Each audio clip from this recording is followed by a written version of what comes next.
ప్రభునందు ప్రియమైన దేవుని బిడ్డలారా, తోటి విశ్వాసులారా, గత వారమంతా కాచి కాపాడిన దేవాది దేవునికి వందనాలు. వింటున్న వీక్షిస్తున్న మీకు, మీ కుటుంబాలకు దేవుడు సకలాశీస్సులు అందించాలని మనస్ఫూర్తిగా కోరుతున్నాను, ప్రార్థన చేస్తున్నాను. ఈరోజు మన యొక్క ధ్యాన వాక్య భాగంగా 30వ కీర్తన 1వ వచనం, యెహోవా నా శత్రువులను నా విషయమే సంతోషింపనీయక నీవు నన్ను ఉద్ధరించి ఉన్నావు. యెహోవా నా శత్రువులను నా విషయమే సంతోషింపనీయక నీవు నన్ను ఉద్ధరించి ఉన్నావు. I will extol you, O Lord, for you have drawn me up and have not let my foes rejoice over me. ఒక బైబిల్లో అలా రాశారు, ఒక ట్రాన్స్లేషన్లో. మరో ట్రాన్స్లేషన్లో I will extol you, O Lord, for you have lifted me up. కనుక నీవు నన్ను ఉద్ధరించి ఉన్నావు అనే మాటకు డ్రాన్ మీ అప్ అని ఒక ఆయన రాస్తే, లిఫ్ట్ మీ అప్ అని ఇంకొక ట్రాన్స్లేషన్లో చెప్పారు. దీనిని మనం ధ్యానం చేద్దాం, ప్రార్థన చేసుకుందాం. ఈ వాక్యాన్ని ధ్యానిస్తున్నామనైనా నా నోటి మాటలు, మా అందరి హృదయ ధ్యానములు మీ దృష్టికి అంగీకారయోగ్యంగా చేయమని యేసునామమున వినయంగా బ్రతిమాలి వేడుకొనుచున్నాం తండ్రి, ఆమేన్. ప్రియమైన దేవుని బిడలారా, ఈరోజు మనం వినే వాక్యానికి ఉద్ధరించే దేవుడు, స్తుతించు, ఉద్ధరించే దేవుడు కనుక నీవు స్తుతించు అనేటువంటి చిన్న క్యాప్షన్తో దేవుని వాక్యాన్ని ధ్యానం చేద్దాం. ఈ 30వ కీర్తన వ్రాయడానికి గల సందర్భం, దావీదు వ్రాసిన కీర్తనే. సందర్భం ఏంటంటే, దావీదు ఒక రాజమందిరాన్ని కట్టుకున్నప్పుడు దాని గృహప్రవేశ సందర్భంగా ఈ కీర్తన పాడి ఉండవచ్చు అని ఒక ఆలోచన. తూర్పురాజు హీరాము అడవి నుండి దేవదారు మ్రానులు పంపించి నిపుణులైనటువంటి కార్మికులను ఈ పని కొరకు పంపించినప్పుడు దానంతటినీ జ్ఞాపకం చేసుకుని దేవుని స్తుతిస్తూ ఈ కీర్తన వ్రాసి ఉండొచ్చు అని ఒక ఆలోచన. రెండవది ఏంటంటే, రెండవసారి దేవుని మందసాన్ని తెస్తున్నప్పుడు ఒక నార వస్త్రాన్ని ధరించి ఆ మందసం ముందు వెళుతూ నాట్యమాడుతూ ఈ కీర్తన దావీదు పాడి ఉండవచ్చు అనేది మరొక ఆలోచన. తర్వాత తన పాపములు క్షమించబడి మరణశిక్ష నుండి దేవుడు తను తప్పించాడు గనుక దేవునికి కృతజ్ఞతలు చెల్లిస్తూ ఈ కీర్తన ఆయన రచించి ఉండొచ్చు అనేటువంటి మాట. 3 అంటే ఒక్కొక్క పండితులు ఒక్కొక్క అభిప్రాయాన్ని వ్యక్తం చేశారు. ఆ 3 అభిప్రాయాలు కూడా నేను మీ ముందు పెడుతున్నాను. యెహోవా నా శత్రువులను నా విషయమే సంతోషింపనీయక నీవు నన్ను ఉద్ధరించి ఉన్నావు. Drawn me up, lifted me up, నన్ను నీవు పైకి ఎత్తి ఉన్నావు. ప్రియులారా, ఒక మంచి మాట మనందరికీ తెలుసు. అదేంటంటే, ప్రేయర్ చేంజెస్ థింగ్స్ అని. ప్రార్థన అన్నిటినీ మారుస్తుంది అని. కానీ ఇంకొక విషయం మర్చిపోవద్దండి, ప్రైజ్ చేంజెస్ థింగ్స్. స్తుతి అన్ని విషయాలను మారుస్తుంది అనేది కూడా మనం మర్చిపోవడానికి వీల్లేదు. Prayer, not only prayer but praise also changes things అనేటువంటి విషయాన్ని మనం జ్ఞాపకం చేసుకుందాం. మన విషయంలో దేవునికి ఒక గంభీరమైన, ఉన్నతమైన, ఆశ్చర్యకరమైన, మన ఊహలకు అందనటువంటి ప్రణాళిక ఉంటుందండి. మన బిడ్డల విషయంలో మనకు కొన్ని ప్రణాళికలు ఉంటాయి. కొన్ని నెరవేరుతాయి, కొన్ని నెరవేరవు, నిరాశపడతాం, నిస్పృహ పడిపోతాం. కొన్ని ఏమైనా సరే వద్దులేదు అనుకుంటే అదే జరుగుతూ ఉంటుంది. అప్పుడు కూడా కళ్ళు తెరిచి ఆశ్చర్యపోవాలి. కానీ దేవుడి విషయం అలా కాదండి. గంభీరమైన, ఉన్నతమైన, ఆశ్చర్యకరమైన, మన ఊహకు అందనటువంటి ప్రణాళిక దేవుని విషయంలో ఉంటుంది. కనుక ఆ ప్రణాళిక మన విషయంలో నెరవేరుతున్నప్పుడు కలిగే ఆనందం. ఒక విషయం చెప్తాను. మనం చర్చికి వెళతాం. కొన్నిసార్లు కొంతమంది పలకరిస్తారు, కొంతమంది పలకరించరు. ఒకళ్ళు క్రొత్తగా మనం చర్చికి వెళ్ళామనుకోండి, ఎవరో మనకు తెలియదు కనుక ఒక మూలకు వెళ్ళి మనం కూర్చుంటాం. మూలకు వెళ్ళి మనం కూర్చుంటాం. మనల్ని ఎవరికి పట్టించుకోకపోవచ్చు. మనం ఎవరికి కూడా కాకపోవచ్చు. ఎందుకంటే మనం క్రొత్తగా వెళ్ళాం ఆ ప్రదేశానికి, ఆలయానికి కూడా క్రొత్తగా మనం వెళుతున్నాం కనుక. కానీ ప్రభు అంటున్నారు, నిన్నెవరూ పట్టించుకోలేదు, నువ్వు ఎవరికి ఏమీ కాకపోవచ్చు, కానీ నీవు నాకు కావాలి. నేను నిన్ను పట్టించుకుంటున్నాను. నీవు నా పెండ్లి కుమార్తెవు అన్నాడు ఆయన. ఇంకంతకన్నా ఏం కావాలండి? ఇంతకన్నా ఏం కావాలి? నీవు నా పెండ్లి కుమార్తెవు అని అంటున్నాడు. కనుక ప్రభువుతో కలిసి ఉండటం, ఆయన సన్నిధి, ఉనికి, ఊపిరి సర్వం మనతో ఉంచడానికి ఆయన ఇష్టపడుతున్నాడు కనుక, మళ్ళా చెప్తున్నాను, ఆయన యొక్క సన్నిధి, ఉనికి, ఊపిరి, స్వరం ఇవన్నీ మనతో ఉంచడానికి ఆయన ఇష్టపడుతున్నాడు కనుక మనం ప్రభువుతో కలిసి ఉండడానికి ఇష్టపడాలి. ఏమండి? ఒక గుర్తింపు లెక్కలేని వారిగా కొన్నిసార్లు ఉండొచ్చు, కానీ జ్ఞాపకం చేసుకుందాం, ఆయన మనలను విలువైన వారిగా చేశారు. ఎందుకంటే తన స్వరూపమందు, తన పోలికలో ఆయన మనలను నిర్మించారంటే ఆయన మనకి ఎంత విలువ ఇచ్చారనమాట. కొంతమంది మనల్ని చాలా విలువలేని వాళ్ళగా చేసి ఉండొచ్చు, విలువలేని వారిగా మనం భావించి ఉండొచ్చు, కానీ తన పోలికలో, తన స్వరూపంలో దేవుడు నన్ను చేశాడు అంటే మన విషయంలో ఆయనకు ఒక ప్రత్యేకమైన ఆలోచన, శ్రద్ధ ఉన్నట్టే కదండి, ఉన్నట్టే కదా. కనుక మనం ఆయనతో ఉండటం ఒక ప్రణాళికగా మనం చేసుకోవాలి. ఆయనకు ఒక ప్రణాళిక ఎలాగూ ఉంది. అది ఎంత గొప్ప ప్రణాళిక మనం చెప్పుకున్నాం. గంభీరమైన, ఉన్నతమైన, ఆశ్చర్యకరమైన, మన ఊహలకు అందనటువంటి ప్రణాళిక ఉందని చెప్తున్నాం. కానీ మరి మనం ఆయనలో ఉండటం అనే ఒక ప్రణాళిక మనం కలిగి ఉండకపోతే నష్టపోతాం. ప్రతి ఒక్కరం కూడా ఆయన దృష్టిలో విలువైన వారమే. ఏ ఒక్కరు విలువ లేని వారు కారు. ప్రతి ఒక్కరు ఆయన దృష్టిలో విలువైన వారమే. ఏమండి? ఎంత విలువైన అంటే, గత ఎపిసోడ్లో మనం జ్ఞాపకం చేసుకున్నాం, ఆమె తప్పు చేశారు కనుక రాళ్లతో కొట్టి చంపేయాలి, అంత ఘోర పాపం చేసింది అని తీర్మానించేశారు. తీసుకొచ్చారు, చుట్టూ నిలబడ్డారు రాళ్ళు పట్టుకుని. ప్రభు ఆమె పాపాలు క్షమించారు. వారెవరూ క్షమించలేకపోయారు, కానీ ప్రభు క్షమించారు. ఆ క్షమాపణ చూసి వారు కూడా ఏమి చేయలేక వెళ్ళిపోయారు. మనం జ్ఞాపకం చేసుకోవాలి. అంటే పాపము చేసినా కూడా ఒక విలువైన వ్యక్తిగానే ఆ బిడ్డను ఆయన గుర్తించారు. ఒక విషయం, వెలివేశారు కుష్ఠరోగుల్ని. ఇంట్లో కాదు, ఊళ్ళో కూడా ఉండడానికి వీల్లేదు. ఊరు వెలుపల ఉండాలి, ఎక్కడో ఏ చెట్టు కిందో, పొట్టు కిందో, కొండ గుహలోనో, రాయి దగ్గర, రప్ప దగ్గర. ఆ వ్యక్తి ఆయన అలా వెళుతుంటే, అయ్యా నీవు నన్ను ముట్టుకో, స్వస్థపరచు. ముట్టి స్వస్థపరిచారు. అంటే ఆ వ్యక్తిని లోకం తనకు కలిగిన బలహీనతను బట్టి అసహించుకున్నా, చేదరించినా, వెలివేసినా, ఊరి వెలుపలకి అతన్ని బహిష్కరించిన ప్రభు ఆ వ్యక్తికి ఇచ్చినటువంటి విలువ మనం జ్ఞాపకం చేసుకోవాలి. అలాగే రోడ్డు ప్రక్కన ఉన్నటువంటి గ్రుడ్డి వ్యక్తి భర్తిమయ్య గురించి మనం వింటామండి.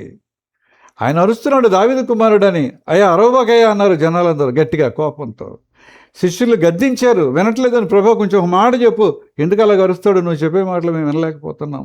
కానీ ఆ వ్యక్తి దగ్గరికి వెళ్ళి ప్రభు ఆ వ్యక్తిని గౌరవించబట్టి ఆ వ్యక్తిని ముట్టి స్వస్థపరిచారు. ఏమండి?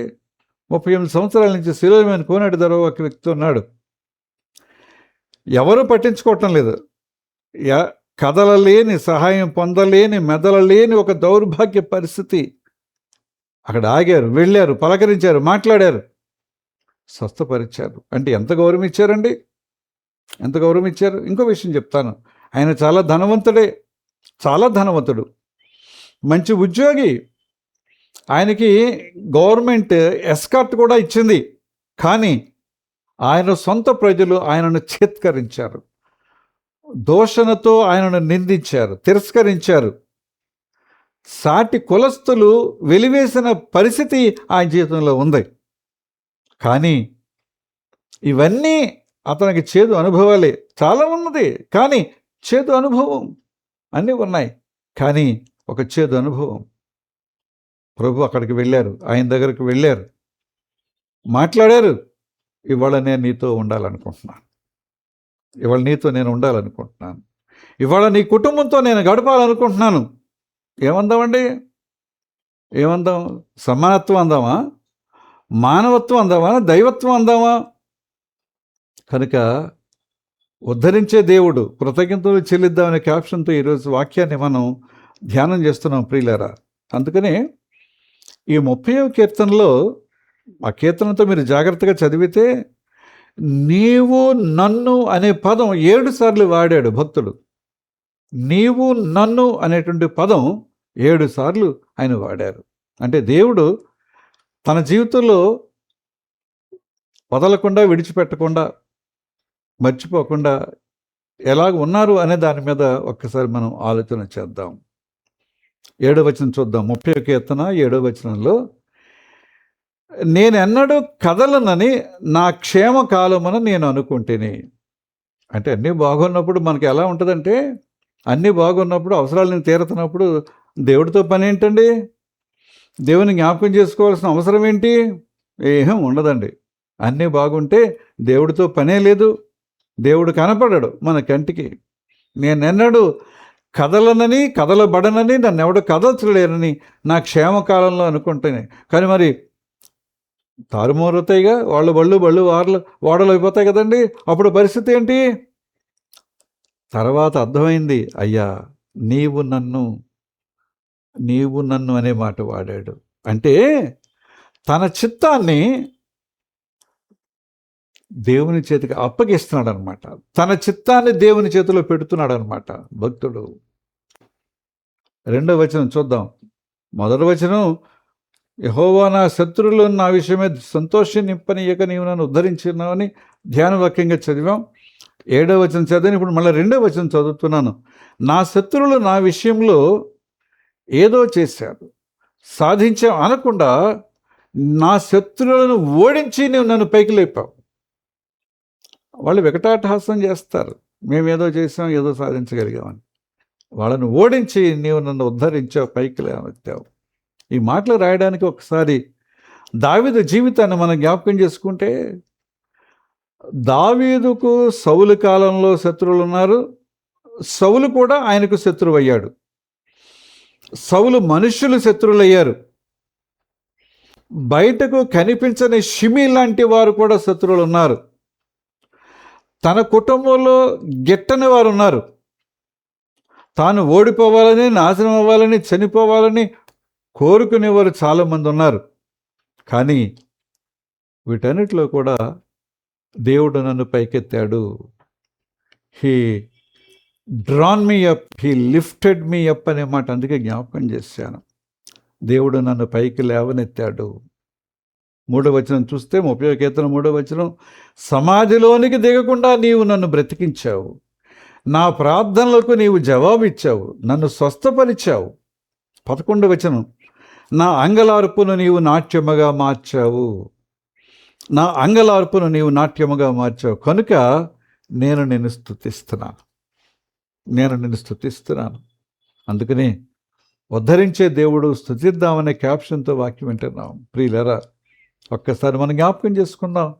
ఆయన మనల్ని ఎంతగా హెచ్చిస్తున్నాడు, ఎంతగా ఘనపరుస్తున్నాడు, ఎంతగా మన అవసరాలు తీరుస్తున్నాడు, ఎంతగా ఆయన మనల్ని ప్రేమించి ఎక్కడో ఉండేవారిని తీసుకొచ్చి ఎక్కడో పెడుతున్నాడు అనే విషయాన్ని మనం జ్ఞాపకం చేసుకోవాలి.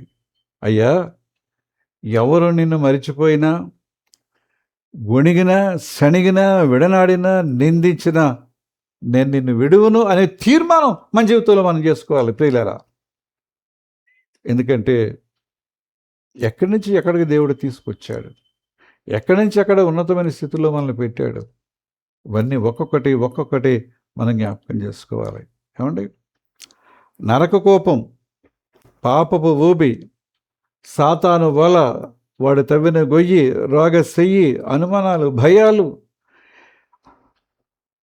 అనేటువంటి సంఖ్యలలో నుంచి ఆయన మనల్ని తప్పిస్తున్నాడు, విడిపిస్తున్నాడు. మళ్ళీ చెప్తాను చూడండి. నరక కోపంలో నుంచి, పాపపు ఊబిలో నుంచి, సాతానుడు ఒక వల, అలాగే వాడు తవ్విన గొయ్యి, కొన్నిసార్లు రోగం కలిగినప్పుడు రోగ మీద పడక, అనుమానాలు, భయాలు, ఇవన్నీ కూడా మన జీవితాలకు వేయబడిన సంఖ్యలు. వీటన్నిటిలో నుంచి కూడా ఆయన మనలను విడిపిస్తున్నందుకు దేవుని మనం స్తుతించాలి.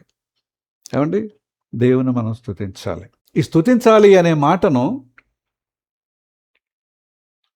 ఒక విషయం చెబితే మీకు అర్థమవుతుందని నేను అనుకుంటున్నాను. పోలాండ్ దేశం ఉంది. పోలాండ్ దేశం అది స్పెయిన్ దేశంలో భాగం కదండి. అక్కడ ఉన్నటువంటి ఒక సైన్యాధ్యక్షుడు ఉన్నాడు. ఆయన పేరు Fernando Alvarez de Toledo. Fernando Alvarez de Toledo. ఈ పోలాండ్ దేశం ఇవన్నీ కూడా రోమన్ క్యాథలిక్ సంఘాలు. ఆ రోజుల్లో రోమన్ క్యాథలిక్ సంఘంలో నుంచి చాలామంది బయటకు వచ్చేసారు. ప్రొటెస్టాంట్స్ అని పిలువబడ్డారు కదండి. కనుక ఈ సైన్యాధ్యక్షుడు ఈ ఫెర్నాండో ఈయన పెద్ద పని పెట్టుకున్నాడు. ఏంటంటే తిరిగి మరలా వాళ్ళని వెనక్కి రప్పించాలి. ఘర్ వాపసి అని మనం వింటున్నాం కదా, వెనక్కి రప్పించాలి. రోమన్ క్యాథలిక్ సంఘంలో నుంచి బయటకు వెళ్ళిన వాళ్ళని తిరిగి మళ్ళీ సంఘంలోకి వెనక్కి రప్పించాలి. ఎలాగా? సామధాన భేద దండోపాయాలని చెప్పుకున్నాం కదండి. సామధాన భేద దండోపాయాలని ఏదో ఒకటి భయపెట్టో, కష్టపెట్టో, కొట్టో, తిట్టో వెనక్కి రప్పించాలి అని. అంచేత ఈ తల్లి సంఘంలో నుంచి వెళ్ళిపోయిన వారిని తిరిగి మళ్ళీ తల్లి సంఘమైన రోమన్ క్యాథలిక్ సంఘంలో నుంచి రప్పించాలి. ఈ వెనక్కి రప్పించాలి అనే ఈ ప్రయత్నంలో వేల మందిని హింసించడం మొదలుపెట్టాడు. చాలామంది చిత్రహింసలో పాలయ్యారు. మత సంబంధమైన న్యాయస్థానాలు చాలా వెలిశాయి. వేల కొద్దీ జనాల్ని జైలు పాలు చేశారు. ఎందుకంటే వారు ప్రభువులో ఎదిగారు, విశ్వాసంలో పాదుకుపోయారు, వెనక్కి రామన్నారు, జైలు పడేశారు. కొంతమందిని మరణశిక్షకు అప్పగించేశారు. మరణశిక్ష అమలుపరచబడి అలా చనిపోయారు కొంతమంది. అందుకనే ఈ ఈ సభలు, ఈ న్యాయస్థానాలను ఏమన్నారంటే రక్తపు సభ అని ప్రజలు పిలిచేవారు ఆ రోజుల్లో. రక్తపు సభ, ఇది న్యాయ సభ కాదు అని. ఇలాంటి పరిస్థితుల్లో ఈ ప్రజలు తిరుగుబాటు చేస్తుంటే పోపు గారు కానీ ఆయనకు అనుచరులు, కార్డినల్స్ అంటారు కదండి, మిగతా అసిస్టెంట్ లాగా, ఎవరు కూడా ఈ విషయాన్ని వారు అంగీకరించలేదు, సహించలేదు. ఈ తిరుగుబాటును వాళ్ళు ఒప్పుకోలేదు. జాన్ హెర్విన్ అని ఒక భక్తుడు, ఆయన చాలా అందరికంటే ఎక్కువ నియమంగా, నిష్టగా, ఎన్ని రకాలుగా కూడా ఒప్పుకోవడానికి ఇష్టపడలేదు, జైల్లో పడేశారు. ఆ జైల్లో ఈయన పౌలు శీలల్లాగా పాటలు పాడుతూ ప్రార్థన చేయటం మొదలుపెట్టాడు. ఆయన పాట పాడుతూ ఉంటే మిగతా ఖైదీలు, ఏది ఈ మత సంబంధంగా జైలు అనుభవించేటువంటి ఖైదీలు, నేరాలు ఘోరాలు చేసిన వాళ్ళు కాదండి, రోమన్ క్యాథలిక్ సంఘం విడిచి బయటకు వెళ్ళారు, మళ్ళీ తిరిగి రోమన్ క్యాథలిక్ సంఘానికి రాని కారణం చేత ఎవరైతే జైలు శిక్ష అనుభవిస్తున్నారో వారందరూ కలిసి ఈ జాన్ హెర్విన్తో కలిసి పాటలు పాడడం మొదలుపెట్టారు. ఇంకా అది వాళ్ళకి ఒక జైల్లో లేదనమాట అండి. ఈ గదిలో నలుగురు, ఆ గదిలో నలుగురు, ఆ గదిలో నలుగురు. ఈయన పాట పాడుతుంటే అన్ని గదుల్లోంచి కూడా ఆ పాటను ఆయనతో కలిపి పాడేటువంటి పరిస్థితి చాలా ఇబ్బందికరంగా ఉంది. రిపోర్ట్ మీద రిపోర్ట్ వెళ్తుంది. ఇతను తా జడ్డుకోతి మన వల్ల చెరిసిందని, ఆయన చెడింది కాకుండా అందరినీ చెడగొడుతున్నాడని మళ్ళీ రిపోర్టు. ఈయనకి మరణశిక్ష విధించారు. మరణశిక్ష విధించినప్పుడు ఆ మరణశిక్ష అమలుపరచబడే స్థలానికి వెళుతూ ఈ 30వ కీర్తన పాడేటటువంటి ఆయన, యెహోవా నా శత్రువులు నా విషయమే సంతోషింపక నీవు నన్ను ఉద్ధరించి ఉన్నావు అనేటువంటి మాట. వాళ్ళు ఏదో చేసామనుకున్నారు, సాధించామనుకున్నారు, కానీ నీవు నా శత్రువులను ఓడించి నీవు నన్ను పైకి లేవనెత్తుతావయ్యా. సమాధిలోనికి దిగకుండా నీవు నన్ను బ్రతికిస్తావు. నా ప్రార్థనకు జవాబిచ్చావు. 11వ వచనంలో నా అంగలార్పును నీవు నాట్యంగా మార్చావు, గనుక నేను నిన్ను స్తుతిస్తున్నాను. మరణశిక్ష అమలుపరచబడడానికి నేను తీసుకువెళ్తుంటే ఆయన పాడిన కీర్తన. ఆయనతో పాటు మిగతా ఖైదీలందరూ ఈ పాట పాడారటండి. దేవుని బిడ్డలారా, ఒకసారి జ్ఞాపకం చేసుకుందాం. మన శత్రువు ఎవరైనా కావచ్చు, ఏదైనా కావచ్చు, ఏమైనా కావచ్చు, కానీ నువ్వు ఆయన బిడ్డగా ఉంటే ఆయన నిన్ను ఉద్ధరిస్తారు. మర్చిపోవద్దు. ప్రార్థన చేసుకుందాం. కృపమేడ మీకు వందనాలు నాయన. చక్కని వాక్యంతో మీరు మమ్మల్ని బలపరుస్తున్నందుకు మీకు వందనాలు. తిరిగి మరలా మా విశ్వాసంలో మమ్మల్ని స్థిరపరుస్తున్నందుకు ప్రభా మీకు వందనాలు. వింటున్న వీక్షిస్తున్న మా ప్రియులందరినీ కూడా దీవించండి, ఆశీర్వదించండి, మీ కృపాక్షేమంతో నింపండి. వారి యొక్క ప్రతి అవసరత తీర్చండి. వ్యాధి బాధలు, బలహీనతలు, రుగ్మతలు, ఆర్థికపరమైన ఇబ్బందులు ఏవేవో ఉన్నాయి తండ్రి, వాటన్నిటిలో కూడా మీరే సహాయం చేయండి. అలాగే వారికి వృత్తి, వ్యాపారం, వ్యవసాయం, గృహ కార్యకలాపాలు తోడుగా నడిపించు. బిడ్డలకు చదువులు సహాయం చేయండి, ఆరోగ్యాన్ని ఇవ్వండి, తెలివితో జ్ఞానంతో నింపండి, మంచి స్నేహితులు ఇవ్వండి నాయన. వారు సమయాన్ని వృధా చేయకూడదు, అలాగే చెడు అలవాట్లకు లోను కాకుండా వారిని కాపాడు. యవ్వన బిడ్డలు కనికరించు నాయన. నిరుద్యోగ సమస్య వారిని బాధిస్తుంది, వారికి ఇంకా వివాహాలు అవ్వలేదని తల్లిదండ్రులు మొదలు పడుతున్నారు. ఒక్కసారి జ్ఞాపకం చేసుకో, వారికి కావాల్సిన అవకాశాలు మెరుగుపరచు. విదేశాల్లో ఉండే బిడ్డలను దీవించండి, వారి కుటుంబాలను ఆశీర్వదించండి. అలాగే నాయన మా రాష్ట్రాన్ని, దేశాన్ని దీవించండి. మా రాష్ట్ర నాయకుల అధికారులు, దేశ నాయకుల అధికారులపైన కుమ్మరించండి. ఎన్నో దీవెనల ఆశీర్వాదాలతో మీరు మమ్మల్ని నింపుతూ నడిపిస్తూ వచ్చారు ప్రభు, మీకు వందనాలు. మరొక మంగళవారం కలిసి ప్రార్థించేంతవరకు మీ కృపాక్షేమములు మా అందరి వెంట రానిమ్మని, ప్రార్థన కరుణతో ఆలకించి దీవించమని యేసు నామమున వినయంగా బ్రతిమాలి వేడుకొనుచున్నాం తండ్రి, ఆమేన్.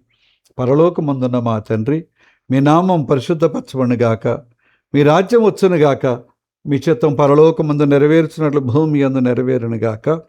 మన దినాహార నేడు మాకు దయచేయము. మేడల అపరాధం చేసిన వారు మేము క్షమించిన ప్రకారం అపరాధములు క్షమించుము. సోదరులను తేక దుష్టుని తప్పించుము. రాజ్యము, శక్తి, మహిమ నిరంతరము నీవే ఉన్నావు తండ్రి, ఆమేన్. మన తండ్రి అయిన దేవుని నుండి, ప్రభు అయిన క్రీస్తు నుండి, పరిశుద్ధాత్మ నుండి కృపయ సమాధానం మీ కలుగును గాక, ఆమేన్. మరొక మంగళవారం కలుసుకుందాం. అంతవరకు సెలవు.